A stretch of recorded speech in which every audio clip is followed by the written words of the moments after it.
Hello, नमस्ते, नमस्कार प्रिय मित्र सब। मनुष्य के जीवन दो दिन के होइ छै। जखन मनुष्य जन्म लै छै तखन कुछ लऽ कऽ नहि अबै छै, खाली हाथ अबै छै और खाली हाथ लौट जाइ छै।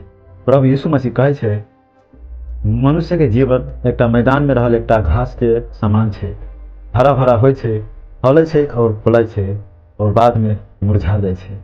मनुष्य के जीवन जखन मृत्यु होइ छै तखन दूगो चीज अवश्य लऽ जाइ छै, पाप और पुण्य। पाप के भागी उहे लोग ठहरै छै जे लोग पाप करे छै, और धर्मी लोग वो ठहरै छै जे धर्म के काम करे छै। कियाक तऽ पाप और पुण्य के हिसाब उहे जज करे छै। ताहि दुआरे हम अहाँ समय के व्यर्थ में नहीं फालबै, प्रभु के ओर आराधना और प्रार्थना करबै। परमेश्वर हमरा अहाँ के प्रशंसा करके लागी चुनले गेल छै। ताहि दुआरे प्रभु में बनल रहो और प्रार्थना करते रहो। जय मसीह। प्रभु अहाँ सबके आशीष दे। आमीन।